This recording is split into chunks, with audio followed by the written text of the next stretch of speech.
নমস্কার বন্ধুরা, আপনারা দেখছেন কেএস টিভি ইউটিউব চ্যানেল। তো বন্ধুরা, রাজ্যের সমস্ত কৃষকদের জন্য আজ দারুণ সুখবর। 2026 সালে কৃষক বন্ধু প্রকল্পের প্রথম কিস্তি অর্থাৎ খরিফ মরশুমের টাকা কবে দেওয়া হবে, খরিফ মরশুমের টাকা দেওয়ার বিষয়ে এইমাত্র গুরুত্বপূর্ণ আপডেট এসেছে।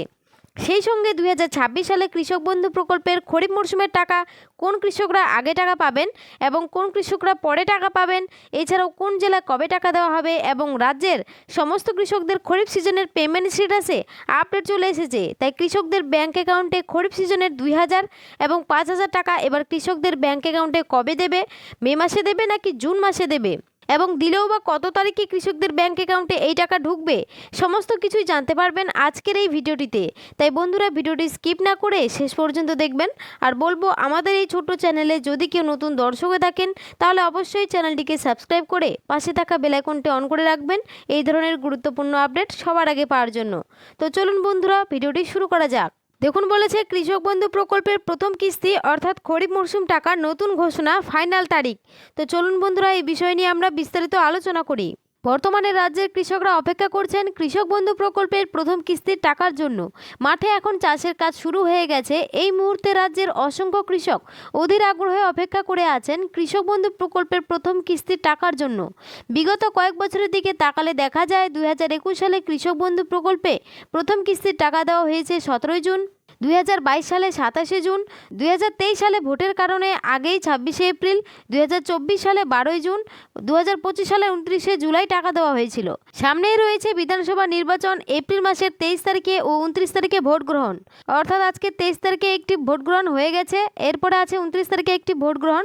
ফলে এই মুহূর্তে কিন্তু বিভিন্ন সরকারি দপ্তরের আধিকারিকরা ভোটের কাজ নিয়ে অত্যন্ত ব্যস্ত। তবে এর মাঝেই গুরুত্বপূর্ণ খবর সামনে আসছে। সূত্র মারফত জানা যাচ্ছে নির্বাচনের পরেই কৃষক বন্ধু প্রকল্পের প্রথম কিস্তির টাকা দেওয়া হতে পারে।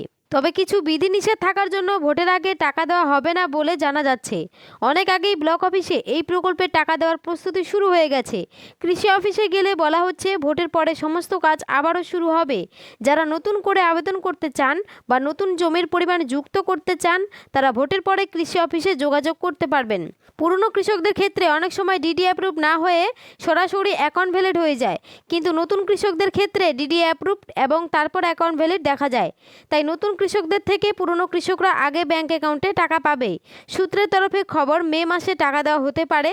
ইতিমধ্যে অনেক কৃষকের স্ট্যাটাসে এডি আপলোডের দেখা যাচ্ছে, যা এই সম্ভাবনাকে আরও জোরালো করছে। সমীক্ষা অনুযায়ী জানা গেছে রাজ্যের বেশ কিছু জেলায় আগে টাকা দেওয়া হতে পারে।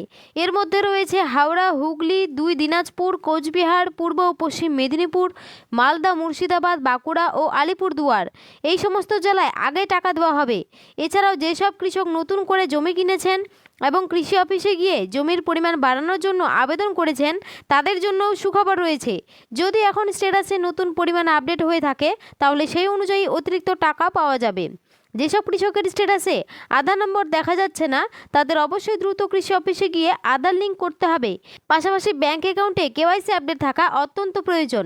বিগত রবি মরশুম টাকা দেওয়ার সময় দেখা গেছে এই কারণে অনেক কৃষকরা টাকা পায়নি। এরপরে বলেছে কোন কৃষকরা টাকা পাচ্ছে। তো দেখুন কে কে টাকা পাচ্ছে। যেসব কৃষকরা গত রবি মরশুমের টাকা ব্যাংক অ্যাকাউন্টে পাননি, ব্যাংকের সমস্যা বা কাগজপত্রের সমস্যার জন্য, তাদের মধ্যে অনেকেই সেই সমস্যার সমাধান করেছেন। সেই সমস্ত কৃষকদের ব্যাংক অ্যাকাউন্টে আবারও টাকা দেওয়া শুরু হয়েছে। আজকেও বেশ কিছু জেলার কৃষকদের অ্যাকাউন্টে এই টাকা দেওয়া হবে।